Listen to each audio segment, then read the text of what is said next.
Hello everyone, welcome to true IAS and PCS. Continue करते हैं दोस्तों अपनी उपेंद्र सिंह की डिस्कशन को। आज के लेक्चर में हम बात करेंगे कि इंस्क्रिप्शंस को अलग अलग कौन कौन से प्रकार से हम लोग क्लासीफाई कर सकते हैं। यानी कि सिंपल भाषा में अगर मैं कहूँ, डिफरेंट इंस्क्रिप्शंस जो इंस्क्राइब करी गई हैं एंशियंट पास्ट में या मेडिवल इंडिया के टाइम पर या कभी भी, अलग अलग इंस्क्रिप्शंस का पर्पसेस क्या होता है। अब ऐसा तो नहीं है कि कोई कुछ भी इंस्क्राइब करवा देगा, उसका मन में आया तो उसने कुछ भी गुदवा दिया किसी भी एक पिलर पर, किसी भी एक दीवार पर, किसी भी एक किले पर या कहीं पर भी। या कोई सिक्के वगैरह, न्यूमिस्मेटिक्स वगैरह जो हैं वो भी एक इंस्क्रिप्शंस का ही एक प्रकार होते हैं, उस पर भी कुछ नेम, सिग्नेचर, इमेजेस वगैरह होती हैं। तो डिफरेंट इंस्क्रिप्शंस को हम लोग ब्रॉडर कैटेगराइजेशन में कैसे रख सकते हैं उसके बारे में आज हम जानेंगे। अब जो इंस्क्रिप्शंस हैं उसको बहुत अलग अलग तरीक़ों से दोस्तों क्लासीफाई करा जा सकता है। फॉर एग्ज़ाम्पल, जिस सरफेस पर इंस्क्रिप्शंस इंस्क्राइब करी गई है, उनकी एनग्रेविंग करी गई है, हम ये जान सकते हैं सबसे पहले तो बिल्कुल बेसिक तरीके से कि कौन सी लैंग्वेज के अंदर वो जो टेक्स्ट है उस इंस्क्रिप्शन के ऊपर वो लिखा हुआ है। अगर वो टेक्स्ट है तो ठीक है, वरना कभी कभार कुछ कुछ इंस्क्रिप्शंस पर टेक्स्ट के साथ साथ या टेक्स्ट के बिना भी हमें कुछ सिंबल्स जो हैं वो देखने को मिलते हैं। इसके अलावा हम ये जान सकते हैं कि इंस्क्रिप्शंस की एज क्या है, कितने पुराने हैं वो, और कौन कौन से अलग अलग जोग्राफिकल रीजन्स एंड टेरिटरीज़ के अंदर, स्टेट्स के अंदर वो हमें देखने को मिलते हैं। इसके अलावा इंस्क्रिप्शंस को हम क्लासीफाई ऐसे भी कर सकते हैं कि वो ऑफिशियल रिकॉर्ड्स वाले इंस्क्रिप्शंस हैं या फिर वो प्राइवेट रिकॉर्ड्स वाले इंस्क्रिप्शन हैं। कहने का मतलब क्या है, official record and private record में फ़र्क दोस्तों ये होता है कि एक किसी पर्सन ने कोई प्राइवेट डोनेशन करी होगी किसी मंदिर को लेकर या किसी बुद्धिस्ट मोनेस्ट्री को लेकर, या जैना मंक्स या नन्स जहाँ रहते होंगे वहाँ पर कोई एक रॉक कट आर्किटेक्चर उन्होंने बनवाया होगा। तो या तो वो किंग के द्वारा पैट्रोनेज के थ्रू बन सकता है, या प्राइवेटली कुछ जैसे गिल्ड्स होते हैं जो कि मैंने आपको बताया था, एंशिएंट इंडिया के बैंकर्स हम उनको कहते हैं, उन्होंने अपनी खुद से डोनेशन दी जिससे किसी मंदिर वगैरह के अंदर कंस्ट्रक्शन हो गई। साउथ इंडिया के अंदर जैसे आप मान लो कि गोपुरम्स वगैरह जो दरवाजे होते हैं, जो गेटवेज होते हैं, इलेबोरेटिव जो स्ट्रक्चर्स होते हैं वो बन गए। इसके अलावा कॉन्टीन्यूसली उनकी हो सकता है कि जो डोनेशंस हो वो चलती हों, ताकि मंदिर में ये जो धूप बत्ती होती है, अगरबत्तियाँ होती हैं, फूल होता है, प्रसाद होता है, पुजारियों की, पंडितों की जो सैलरी है वो निकल सके, इसके लिए भी लगातार हो सकता है कि वो डोनेशंस करते हों। तो ऐसे पर्सनों का नाम जो होता है वो प्राइवेट रिकॉर्ड की कैटेगरी में आता है या फिर ऑफिशियल रिकॉर्ड की कैटेगरी में आता है, अगर उसे कोई किंग या फिर कोई मोनार्क जो है वो अपनी डायनेस्टी, अपने किंगडम के कार्यकाल में अगर कोई ऐसी डोनेशंस ग्रांट कर रहा है किसी एक रिलीजियस इंस्टीट्यूशन को या किसी भी अन्य पर्पज से। तो ये डिपेंड करता है कि जो इंस्क्रिप्शन जो इंस्क्राइब करी गई है वो किसके बिहाफ पर करी गई है। या तो वो राजा ने करवाई है, उसकी डायनेस्टी, उसके किंगडम, उसके खानदान वालों ने करवाई है, या फिर प्राइवेट बंदों ने करवाई है। अब अशोका के जो एडिक्ट्स हैं, जो उसके रॉक पिलर एडिक्ट्स हैं, और वहाँ पर हमें अलग अलग तरीके से जो रॉयल ग्रांट, लैंड ग्रांट्स के बारे में जो इन्फॉर्मेशन देखने को मिलती है, इसको हम ऑफिशियल रिकॉर्ड्स की कैटेगरी में रख सकते हैं। और वहीं पर अगर हम प्राइवेट इंडिविजुअल्स की बात करें या फिर प्राइवेट रिकॉर्ड्स की बात करें, तो उसके अंदर हम बात कर सकते हैं कि कोई एक इंडिविजुअल जो है उसने पास्ट में, या फिर नंबर ऑफ़ इंडिविजुअल्स ने जो डोनेशन दी हो किसी मंदिर को, या बुद्धिस्ट है या जैना मोनेस्ट्रीज़ को, या फिर गिल्ड्स ने दी हो। गिल्ड्स एंशिएंट इंडिया के, मैंने आपको बताया था, बैंकर्स होते थे, ठीक है, जो कि उस पुराने ज़माने के अंदर काफ़ी अमीर लोग होते थे। ये मर्चेंट्स वगैरह का एक ग्रुप होता था। तो कोई भी इंडिविजुअल हो या गिल्ड्स हो, वो टेम्पल्स को, बुद्धिस्ट या जैना श्राइन्स को, इस्टेब्लिशमेंट को अगर कोई डोनेशंस वगैरह दे रहे हैं तो ये पार्ट हो जाता है प्राइवेट रिकॉर्ड का।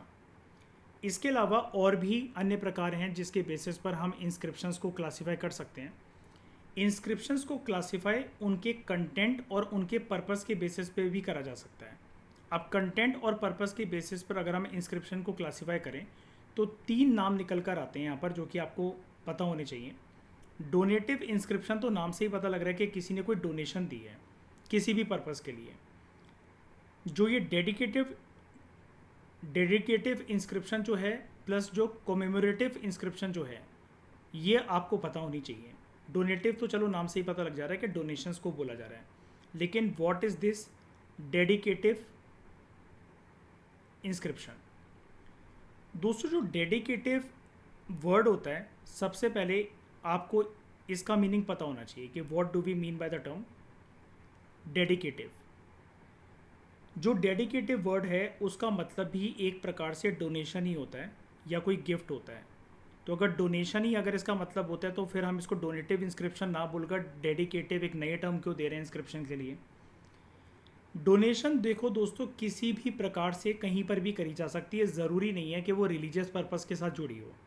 लेकिन जब डोनेशन करी जाती है या फिर आप बोल सकते हो जब कोई एक गिफ्ट दी जाती है, या अगर हम एक टेक्निकल टर्म की बात करें जैसा कि आप पूनम दलाल दहिया जैसी बुक के अंदर पढ़ते हो, जो एंडाउमेंट्स दी जाती हैं, अगर वो दी जा रही हैं रिलीजियस पर्पसेस से, उनके पीछे जो मकसद है डैट इज़ रिलीजियस पर्पस, तब हम दोस्तों उनको बोलते हैं कि वो चीज़ होती है या वो एक्टिविटी या जो एक्शन होता है वो होता है डेडिकेटिव। ठीक है। अब इस प्रकार की डोनेशंस जो कि जिनका पर्पस जो होता है वो रिलीजियस पर्पस होता है, ये किस किस प्रकार से हमें देखने को मिलती हैं इस प्रकार की डोनेशंस। या तो किसी ने पैसे दिए हों कोई मंदिर वगैरह बनवाने के लिए, ठीक है, या फिर कोई एक लैंड दिया हो जिस पर मंदिर वगैरह बन सके, ठीक है, और वो कोई एक इंडिविजुअल तो दे नहीं सकता इतना ज़्यादा पैसा, ठीक है। अगर वो एम्परर है, मोनार्क है, किंग है तो अलग बात है, लेकिन ये काम जर्नली किसी न किसी एक इंस्टीट्यूशन के द्वारा करा जाएगा, जैसा कि गिल्ड का कोई समूह है, ठीक है, कोई गिल्ड है, कैटेगरी है, उनकी नंबर ऑफ़ इंडिविजुअल्स उसके साथ जुड़े हुए हैं, या फिर जो एक कम्युनिटी के जो लोग हैं वो दे सकते हैं। ठीक है। यहाँ पर बेसिकली इस तरह के डोनेशंस को देकर जो लोग हैं, जो कम्युनिटी हैं, जो इंस्टीट्यूशन हैं, वो रिलीजियस एक्टिविटी के तहत अपनी डिवोशन जो है, अपनी भक्ति जो है उसको प्रकट करते हैं। उनका जो एक अच्छा व्यवहार है, ठीक है, जेनरसिटी वाला जो बिहेवियर है उसको शो करते हैं। और वो हो सकता है कि एक पर्टिकुलर रिलीजियस कम्युनिटी के साथ एसोसिएटेड हो, तो वो उसके लिए हो सकता है कि पैट्रोनेज भी शो करते हों, जहाँ पर डीटी को प्रेस करा जाता हो, ठीक है।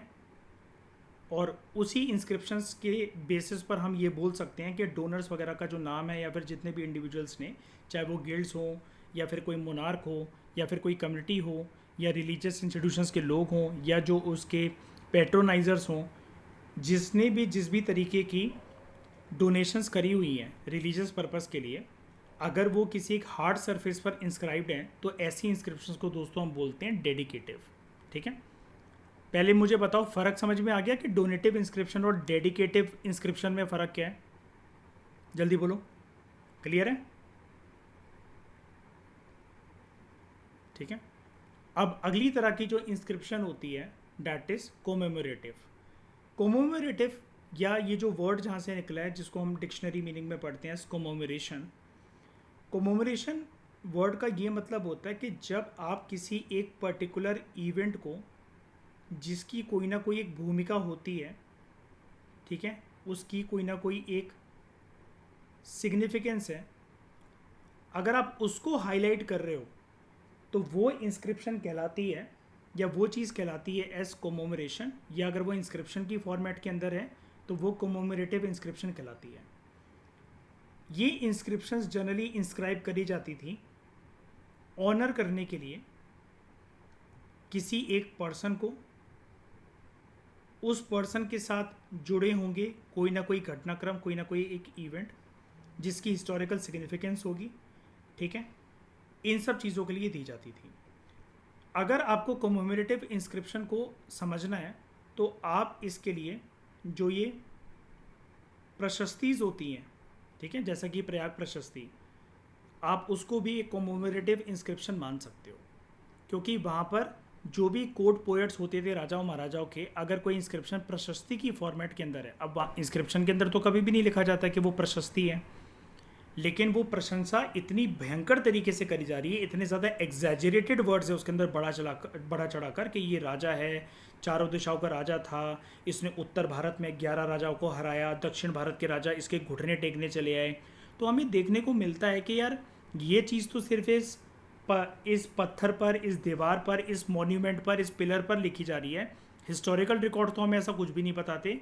हाँ, ये राजा था, महान राजा था, ब्रेव था, इसने अपना साम्राज्य बहुत ज़्यादा बनाया, लेकिन हिस्टोरियंस ये देखते हैं यार इस पिलर के अलावा ऐसे तो कोई रिकॉर्ड्स या ऐसा तो कोई प्रूफ हमें देखने को नहीं मिल रहा है।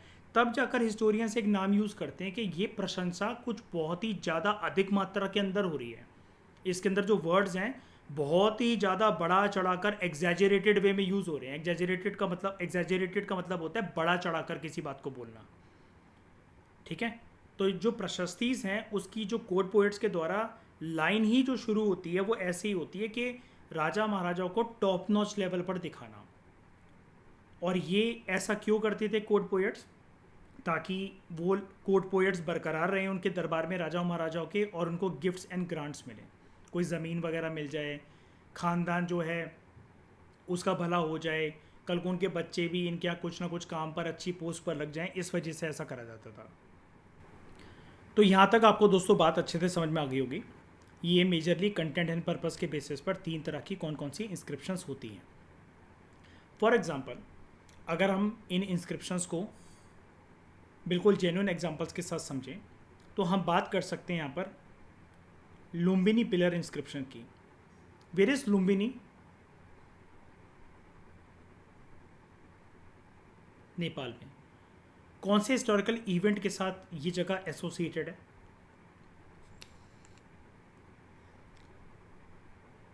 अरे क्या है बुद्धिज़्म के साथ एसोसिएटेड? हिस्टोरिकल इवेंट तो बताओ। बौद्ध धर्म, बुद्धिज़्म, बेवकूफ़ों वाले आंसर देते रहोगे बच्चे। Birth place of Buddha, school के बच्चे हो क्या? ऐसे मैक्रो लेवल के एग्जाम वो दे रहे हो आंसर, प्रॉपर बोला करो। बर्थ प्लेस ऑफ बुद्धा के साथ एसोसिएटेड है ये वाली जगह। तो लुम्बिनी पिलर इंस्क्रिप्शन जो अशोका की है, ये एक रॉयल कोमोमोरेटिव इंस्क्रिप्शन है, ठीक है। यहाँ पर एक स्पेसिफिक इवेंट के बारे में बात करी जा रही है। जैसा कि मैंने आपको बताया था अभी कि कोमोमोरेशन वर्ड का यही मतलब होता है कि कोई एक इवेंट और उस घटनाक्रम की कोई ना कोई एक सिग्निफिकेंस हो, ठीक है, जहाँ पर किसी न किसी को, किसी एक पर्सन को या किसी एक चीज़ को क्या करा जा रहा हो, ऑनर करा जा रहा हो, ठीक है। तो ये क्या दिखाता है हमें कि यहाँ पर अशोका जो है वो इस जगह पर गए थे। विजिट ऑफ द किंग मतलब कौन से राजा की यहाँ पर बात हो रही है? अशोका द ग्रेट की यहाँ पर बात हो रही है। वो बुद्धा की बर्थ प्लेस पर यहाँ पर गए थे। भारत के विभिन्न कोनों के अंदर हमें एविडेंसेस देखने को मिलते हैं कि कुछ जगह पर जो पर्सन मर जाते थे उनके नाम पर जो पत्थर है उनको इरेक्ट करा जाता था इन द फॉर्म ऑफ मेमोरियल्स, ठीक है। और ये मेमोरियल्स की जो प्रक्रिया है वो आज भी कायम है। ये आप भी काम करवा सकते हो किसी की याद में, ठीक है। अब वो चाहे आपका रिश्तेदार हो या कोई महान पर्सन हो आपके गांव से रिलेटेड, आपकी डिस्ट्रिक्ट से रिलेटेड, जहाँ से भी, तो नंबर ऑफ़ पीपल या आप भी एक इनिशिएटिव लेकर ऐसा एक मेमोरियल इरेक्ट करवा सकते हो। एक बात मैं क्लियर करना चाहूँगा, वैसे आगे चलकर ये टेक्स्ट में भी हमारे लिखा हुआ है, ये जो स्टोन्स को इरेक्ट करवाना इन द फॉर्म ऑफ मेमोरियल्स, ये कभी भी दोस्तों ऐसा मत समझना कि जहाँ पर पर्सन को जलाया गया था या उसकी राख लाकर डाली गई है या उसकी डेड बॉडी गड़ी हुई है उसी के ऊपर ये मेमोरियल स्टोन बनवाया जाएगा। नहीं, ऐसा नहीं होता है। मेमोरियल स्टोन आप ऐसे भी इरेक्ट करवा सकते हो। ऐसा मतलब मैं एक एग्जांपल दे देता हूँ आपको अच्छे से समझ में आ जाएगा कि कितनी एक्सट्रीम लेवल पर जाकर आप मेमोरियल स्टोन को बना सकते हो। आप चाहो तो हिटलर का मेमोरियल स्टोन आप इंडिया में कहीं पर भी बना सकते हो। अब यहाँ पर तो कुछ लेना देना नहीं है इंडिया से, हिटलर का, ना ही इंडिया के अंदर उसकी मृत्यु हुई, ना ही उसके अवशेष जो हैं या उसकी बॉडी जो है या उसकी जो चीज़ें हैं यहाँ पर कहीं आपके पास होंगी, लेकिन आप उसकी याद में भी एक मेमोरियल स्टोन बना सकते हो, ठीक है। ये पर्पस होता है मेमोरियल स्टोन का। ये कई लोग ऐसा समझ लेते हैं इसको कि शायद से किसी की डेड बॉडी के ऊपर या राख जहाँ गाड़ी हुई है या अवशेष किसी के हैं, जैसे स्तूपास वगैरह, बुद्धा के जो अवशेष है वो चीज़ें यूज़ करते थे, उसको बक्से में बंद कर उसके ऊपर स्तूपा इरेक्ट करवाया जाता था, तो मेमोरियल स्टोन्स भी ऐसे बनते होंगे? नहीं। और ये वाली चीज़ राइटर हमें बता रहे हैं कि एक एंशिएंट प्रैक्टिस है, प्राचीन काल से भारत में चली आ रही है।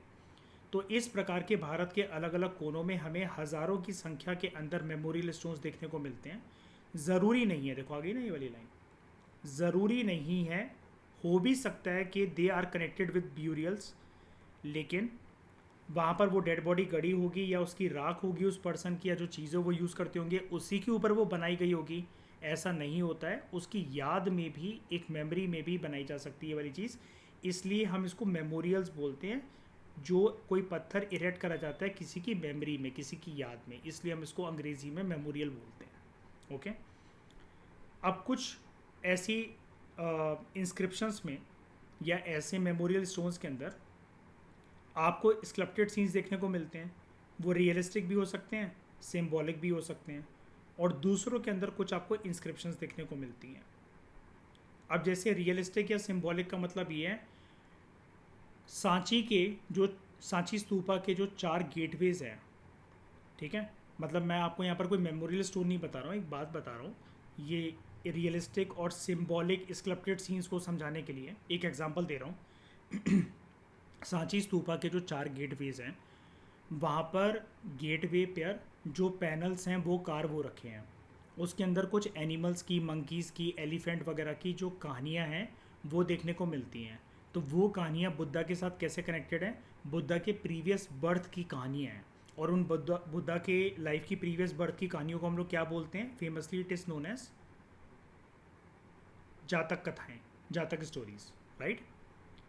तो कुछ जो कॉमन मेमोरियल स्टोन्स जो भारत के अलग अलग कोनों में हमें देखने को मिलते हैं, वो जर्नली किसी एक गांव या किसी एक रीजन के अंदर जो हीरोज़ जो थे, उनके जो हीरोज़ इन द सेंस कि किसी ने कोई बहुत महान काम करा हो, जब वो मर जाते थे तो उनकी याद में बनाए जाते थे। कभी कभार कुछ कुछ मेमोरियल स्टोन्स हमें औरतों के पर्सपेक्टिव से भी देखने को मिलते हैं जिन्होंने सती को कमिट करा था, ठीक है। हम उन विमेन को ऑनर करते हैं कि अच्छी बात है, ये इतनी अच्छी औरत थी कि इसने अपने पति का 7 जन्मों का वादा निभाया और उसकी चिता पर खुद जल गई विलिंगली।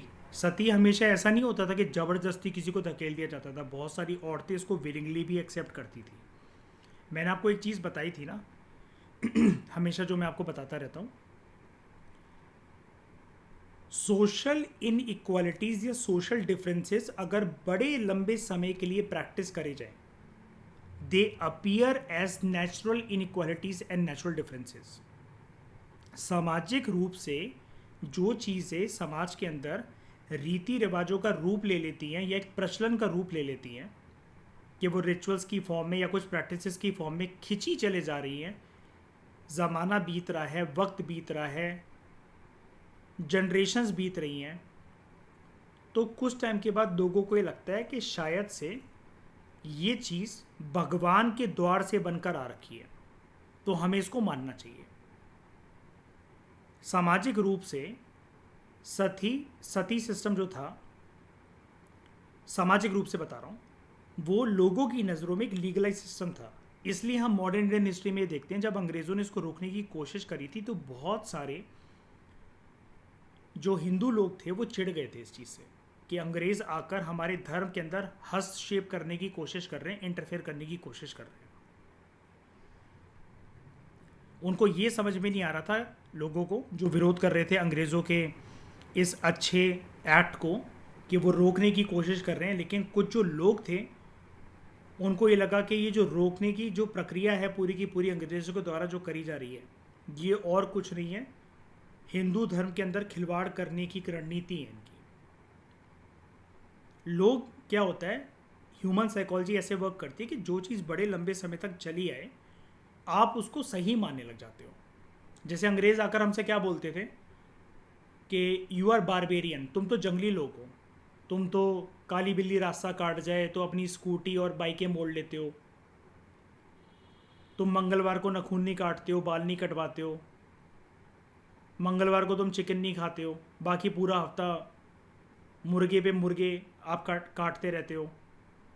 तो वो हमें बोलते थे कि तुम बहुत ज़्यादा अंधविश्वासी लोग हो, और वो चीज़ें देखकर अंग्रेज़ हंसते थे हम पर। 8th क्लास की एनसीईआरटी में चैप्टर नंबर 1 के अंदर मैंने आपको बहुत डिटेल में एनालिसिस दी इन सब चीज़ों के बारे में। वो हमें बोलते थे कि तुम भ्रमित हो, ठीक है। लेकिन मैं आपको यहाँ पर ये बताना चाह रहा हूँ कि सती की जो ये प्रथा है इसको कुछ औरतें विलिंगली भी एक्सेप्ट करती थी। उनको ये लगता था कि अगर वो नहीं कमिट करेंगी सती तो मरने के बाद उनको अपने पति का साथ अगले जन्म के अंदर नहीं मिलेगा। अब अगला जन्म तो कोई नहीं देखा है, ये कौन किसका पति बनेगा, कौन किसकी बीवी बनेगी, ये भी कोई नहीं देखा है। लेकिन वही चीज़ जो मैं आपको बोल रहा हूँ, एक लाइन याद रखना, social inequalities if they continue for a very long time in a society then the social practices and rituals appear as natural to human beings of a particular culture, of a particular society. सामाजिक रूप से जो चीज़ें बड़े लंबे समय तक चलती रहती हैं लोगों को वो प्राकृतिक लगने लग जाती हैं और उसको धर्म का आधार बनाकर लोग मानने लग जाते हैं। इसलिए तो जो कार्ल मार्क्स था वो हमेशा लोगों से एक ही बात कहता था। कार्ल मार्क्स एक ऐसा फिलोसफर था, वो लोगों से कहता था कि religion is opium of masses.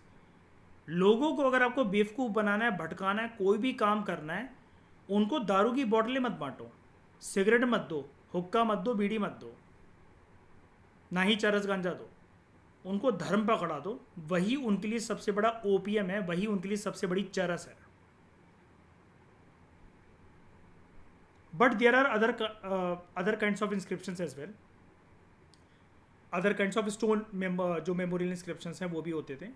कभी कभार कुछ कुछ पत्थर इरेक्ट करे जाते थे इन द ऑनर ऑफ जैना मैन एंड जैना विमेन, जैना मंक्स एंड नन्स की यहाँ पर बात हो रही है, जो कि वॉलंटरी तरीके से रिचुअल डेथ को परफॉर्म करते थे।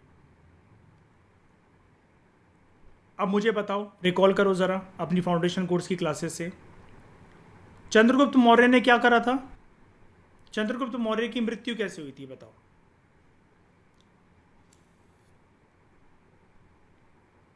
संलेखना परफॉर्म करी थी उसने।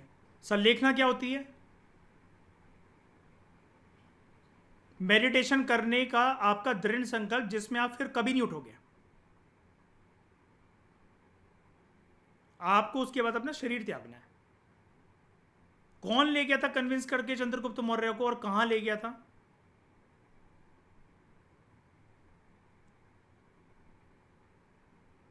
भद्रबाहु ले गया था उसको। कहां ले गया था? श्रवण बेलगोला। कहां पर है ये? कर्नाटका के अंदर। वेरी गुड, ठीक है।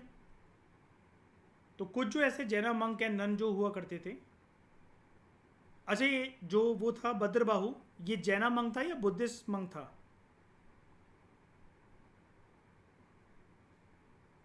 जैना मंक था। जैनिज्म चंद्रगुप्त मौर्य ने अडॉप्ट करा। चंद्रगुप्त का जो बेटा था बिंदुसार, उसने क्या अडॉप्ट करा था? कौन सा धर्म? उसने भी जैनिज्म। हाँ, आजीविका भी था, उसमें भी मानता था, लेकिन मैं अडॉप्ट करने की बात कर रहा हूँ। वो भी अपने पापा के रास्ते पे था। सिर्फ अशोका ऐसा था जो अपनी first half of the life में किसी धर्म वर्म को फॉलो नहीं करता है, लेकिन कलिंगा वॉर के बाद वो अपना लेता है बुद्धिज्म को, ये हम सब जानते हैं, ठीक है। इसके अलावा ऑन द कोंकण कोस्ट बड़े सारे जो स्टोन्स हैं, they were erected in the memory of sailors, जिन्होंने अपनी जिंदगी का बलिदान दिया था इन सी बैटल्स। और कुछ कुछ मेमोरियल स्टोन्स जो होते हैं, जो मेमोर्स होते हैं ऐसे, sorry not memoirs, memoirs word का मतलब अलग होता है, मेमोरियल स्टोन्स, उनकी कुछ लोग पूजा भी करते हैं। जैसे इंपॉर्टेंट ओकेजन पर आपके मान लो किसी गांव में या डिस्ट्रिक्ट में किसी एक महान व्यक्ति की मूर्ति वगैरह लगी होती है, तो जैसे आप उस पर फूल वगैरह या धूप बत्ती का भी लगाते थे उनके बर्थडे पर, या अपने बर्थडे पर चले गए आप फूल माला वगैरह चढ़ाने, इस तरीके से वर्शिप करने की यहाँ पर बात करी जा रही है। अब यहाँ पर जो डोनेटिव इंस्क्रिप्शन के बारे में मैंने आपको बताया, उसके बारे में यहाँ पर थोड़ा सा डिटेल में इंफॉर्मेशन यहाँ पर आपको गिवन है, ठीक है। जो डोनेटिव इंस्क्रिप्शन है वो करी जाती थी generally in favour of religious establishment, लेकिन जो सिर्फ धर्म के लिए करी जाए डोनेशंस, वो डेडिकेटिव इंस्क्रिप्शंस कहलाती हैं। ये वाली चीज़ मैंने आपको शुरू में क्लियर कर दी लेक्चर की स्टार्टिंग में। तो donative inscriptions were done in favour of religious establishments, और इनको लिखा जाता था ऑन श्राइन वॉल्स, मंदिरों की रेलिंग, और मंदिरों के गेटवे पर। ये प्रक्रिया आज भी चलती है। आप शहरों के बड़े बड़े मंदिर को जाकर देखो, वहाँ ना पता नहीं अजीब सा शौक है लोगों को। अब हो सकता है कि पास का ट्रेंड आज तक खींचा चला रहा हो, रीज़न तो वही है कि पास का ट्रेंड आज तक खींचा चला जा रहा है। लोग अपने नाम लिखवा लेते हैं वहाँ पर, मंदिर के बाहर जो मंदिर की संस्था होती है वहाँ पर नाम लिखा रहता है। शुक्ला जी ने यहाँ पंखा लगवाया था, जो शिवलिंग बनवाया था वो मिश्रा जी ने करवाया था, ऐसा दुबे जी ने ये करवाया था, द्विवेदी जी ये करवा कर गए थे। आप कभी मंदिर की दीवार पे नोटिस करना, देखा कभी आपने ऐसे बड़े बड़े मंदिरों के बाहर या कहीं पर भी, या अंदर आप एंट्री करते हो, मार्बल के जो स्टोन्स, जो पत्थर वगैरह लगे रहते हैं दीवारों पर, वहाँ ये नाम लिखे रहते हैं और किसका क्या कंट्रीब्यूशन था। इन्होंने 500 रुपये दान करे थे जब ये मंदिर की स्थापना हुई थी, ये सब चीज़ें लिखी रहती हैं। तो ये पास का ट्रेंड जो है वो आज तक खींचा चला रहा है। जो केव्स होते थे उनको एक्सकेवेट करवाना, उनको डोनेट करना, जैसे रॉक कट आर्किटेक्चर वाले जो केव्स होते थे, जो कि एस्थेटिक्स को, मंक्स एंड नन्स वगैरह को, इनको जो दिए जाते थे, जैसे अशोका ने भी बांटे अपने कार्यकाल में, और भी बहुत सारे फेमस राजाओं ने बांटे। इनका रिकॉर्ड भी इंस्क्रिप्शंस के अंदर लिखा जाता था, केव्स के अंदर। डोनेटिव इंस्क्रिप्शंस जो हैं they include records of installations of religious images, जैसा कि मैं अभी आपको बता रहा था कि मिश्रा जी ने ये करवाया, शुक्ला जी ने ये करवाया, उसी प्रकार से रिकॉर्ड्स इन डोनेटिव इंस्क्रिप्शंस की फॉर्मेट के अंदर इन पिलर्स पर, केव्स पर, टेम्पल श्राइन्स पर लिखे जाते थे ऑन हार्ड सरफेस, जहाँ पर उन लोगों का नाम होता था, उन लोगों के रिकॉर्ड्स होते थे कि किसने जो डीटीज़ की जो इमेजेस वगैरह हैं, जो मूर्तियाँ हैं, उसको लगवाया। ठीक है। और कभी कभार तो ये जो इमेजेस होती थी, इमेजेस का मतलब यहाँ पर यह है कि जो आइडल्स वगैरह होते थे, जो मूर्ति वगैरह होती थी, उसके ऊपर भी लोग अपना नाम गुदवा देते थे। नाम गुदवाने की जो प्रक्रिया है उसके ऊपर भी हो जाती थी कि डीटी की मूर्ति के ऊपर, उनके हाथ के ऊपर या कहीं पर लिखा हुआ है, कंधे पर वगैरह पे लिखा हुआ है उनका नाम। आज के समय में इतनी बदतमीज़ी तो नहीं होती है, लेकिन फिर भी दीवारों वगैरह पर कहीं ना कहीं मंदिरों के अंदर ये चीज़ देखने को मिल जाती है आपको। Others record investments of money, कुछ कुछ इंस्क्रिप्शंस के अंदर हमें ऐसे भी रिकॉर्ड देखने को मिलते हैं कि कुछ लोग लगातार इन्वेस्टमेंट भी देते रहते थे। Continuously there was a flow of money in the form of investment, in the form of donations which were made by certain group of people like guilds या फिर कोई community या फिर कोई institution, जो कि उनकी इंटरेस्ट की बात थी कि उनका मन करता था ऐसा करने का, तो वो करते थे। जैसे आज भी आप देख लो, चाहे बड़े मंदिर हो चाहे छोटे मंदिर हो, अपनी गली मोहल्ले के बाहर कुछ लोग ऐसे होंगे जिनका महीने में एक रूटीन रहता होगा कि महीने के इस मंगलवार को, इस गुरुवार को, इस शनिवार को हम भंडारा करवाएंगे, हम चाय समोसा बंटवाएंगे, हम आलू की सब्ज़ी और पूड़ी बंटवाएंगे। ठीक है। तो ऐसे ही पुराने ज़माने के अंदर ये जो लोग हैं, ये बताया जा रहा है कि कुछ इंस्क्रिप्शंस के अंदर ऐसे लोगों का भी रिकॉर्ड होता था जो कि लगातार इन्वेस्टमेंट करते रहते थे, out of their willingness, out of their curiosity and interest, कि मंदिर वगैरह के लिए जो पूजा पाठ वगैरह होनी है देवी देवताओं की, उसके लिए जो दिए का इंतज़ाम करना है, ठीक है, फूल वगैरह जो चढ़ाने हैं, या जो अगरबत्तियां हैं, इंसेंस स्टिक्स का मतलब होता है अगरबत्तियां, इसका इंतज़ाम हो सके, वो रुके ना, या पुजारी वगैरह की अगर सैलरी निकलनी है तो उसका भी इंतज़ाम हो सके। ठीक है। रॉयल लैंड ग्रांट्स जो हैं, अब नाम आ गया यहाँ पे रॉयल, और ज़मीनों को डोनेशन की फॉर्म में दिया जा रहा है। तो ज़मीन है किसके पास? उस पर्टिकुलर डायनेस्टी या किंगडम के राजा के पास। ठीक है। ये भी एक डोनेटिव रिकॉर्ड्स की कैटेगरी में आते हैं।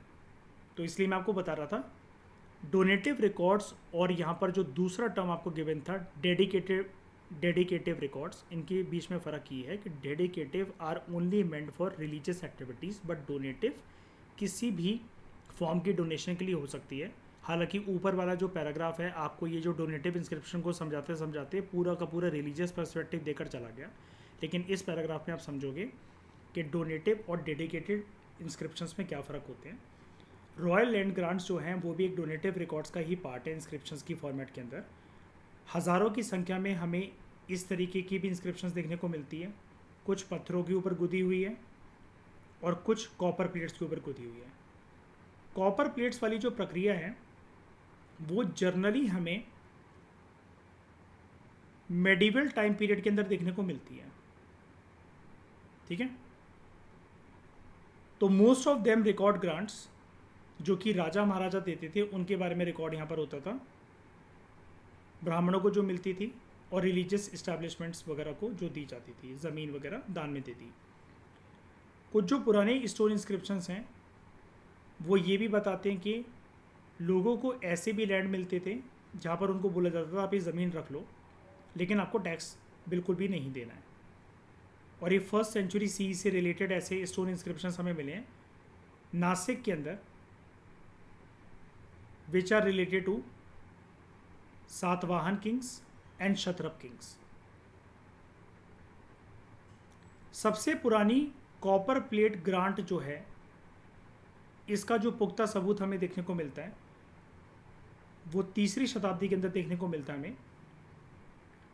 ऑफ ये जगह है एक पटा गंदीकूतम ग्रांट, ठीक है, पटा गंदीकूतम।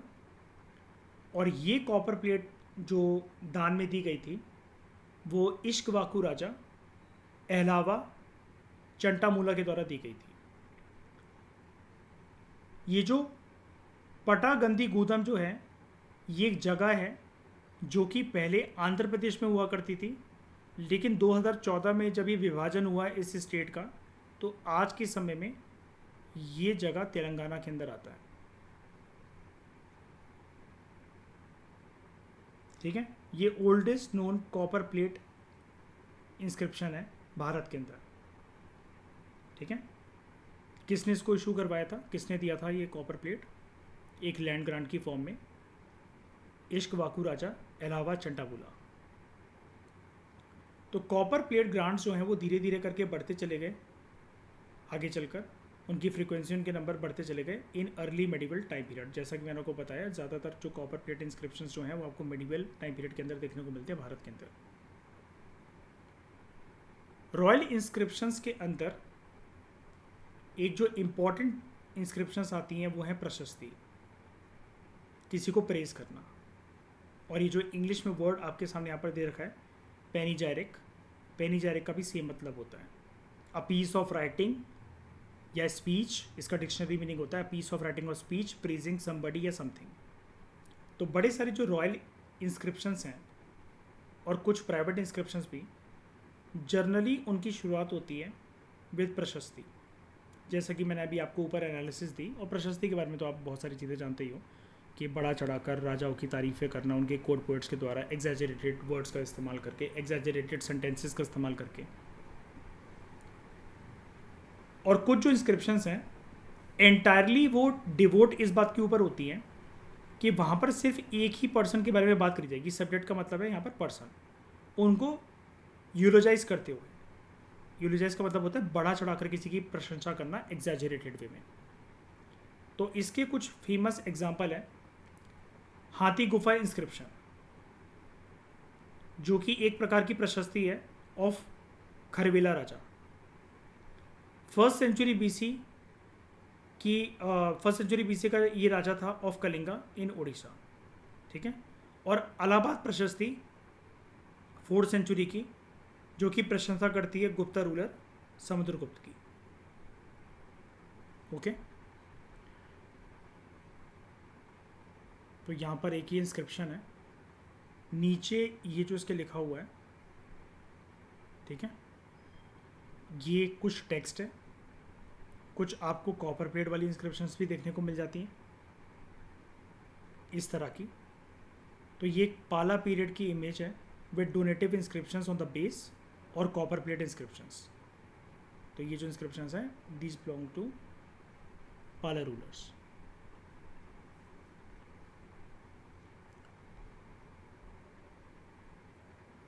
उसके बाद यहाँ पर दोस्तों में राइटर के द्वारा ये बताया जा रहा है कि कुछ इंस्क्रिप्शंस के अंदर राजा महाराजा या कोई भी नंबर ऑफ पर्सन जो डोनेशन ग्रांट वगैरह देते थे, सोशल और इकोनॉमिक एक्टिविटीज़ को बढ़ावा देने के लिए, इंफ्रास्ट्रक्चर वर्क को बढ़ावा देने के लिए, उसके भी रिकॉर्ड्स हमें कुछ कुछ इंस्क्रिप्शंस के अंदर देखने को मिल जाते हैं। कुछ इंस्क्रिप्शंस के अंदर इन बातों का भी जिक्र होता है कि कैसे एंशियंट टाइम में पानी का काम करवाया गया, कुएँ बनवाए गए, ठीक है, और चैरिटेबल फीडिंग हाउसेस बनवाए गए। फीडिंग हाउसेस मतलब जैसे जिनका कोई भी नहीं है, या जो वृद्ध आश्रम या अनाथ आश्रम टाइप जो जगहें होती हैं, वहाँ पर इस तरीके की बिल्डिंग और इंफ्रास्ट्रक्चर बनवाना। कुछ जो रॉयल इनिशिएटिव्स जो हैं रिलेटेड टू वाटर, पानी वगैरह का काम करवाना, इरिगेशन फैसिलिटीज़ वगैरह बनवाना, ये हमें ग्रेनाइट रॉक पर देखने को मिलते हैं एट जूनागढ़, गिरनार के अंदर इन गुजरात। तो अशोकन रॉक एडिट्स के अलावा ये जो जूनागढ़ रॉक इंस्क्रिप्शन है, यहाँ पर अशोका के बारे में तो गिवन है ही, इन्फॉर्मेशन हम पढ़ चुके हैं, लेकिन यहाँ पर दो इम्पॉर्टेंट इंस्क्रिप्शन हमें देखने को मिलती हैं। एक जो रिलेटेड है with 150 CE inscription of Shaka Kshatrapa ruler Rudradaman one, और ये इन्फॉर्मेशन मैं आपको 2-4 लेक्चर पहले ही दे चुका हूँ सुदर्शन लेक के बारे में। और यहाँ पर सुदर्शन लेक के बारे में मैंने जो कुछ आपको बताया था वो ज़्यादा डिटेल के अंदर बताया था एज़ कम्पेयर टू जो यहाँ गिवन है, इसलिए मैंने आपको इसके बारे में पहले ही बता दिया था। तो रुद्रदमन वन की, जो कि एक शाका क्षत्रप रूलर था, इसकी 150 CE की जो इंस्क्रिप्शन है उसके अंदर हमें ये बताया जाता है कि कैसे इसने एक वाटर रिजर्वायर कंस्ट्रक्ट करवाया था यहाँ पर जूनागढ़ में, जिसको कहते हैं हम लोग Sudarshan lake in 4th century BC, ठीक है। During the time of Chandragupta Maurya इसकी कंस्ट्रक्शन जो है वो स्टार्ट हुई थी, और उसको कंप्लीट करा गया अशोका के टाइम पर। उसकी रिपेयरिंग हुई 2nd century CE में। 5th century की इंस्क्रिप्शन जो है सेम रॉक पर, हमें ये सेम रॉक पर, इसी जूनागढ़ पत्थर पर, ये जो ग्रेनाइट रॉक है, यहाँ पर हमें ये बताया जाता है कि जो गुप्ता किंग का जो टाइम पीरियड था, किसका, स्कंदगुप्त का, कि बहुत ज़्यादा बारिश होने की वजह से ये जो लेक है, इसका जो रिवर बैंक है, ये तहस नहस हो गया था पूरा का पूरा, और 2 साल के इंटेंस वर्क के बाद इसको रिपेयर करवाया गया।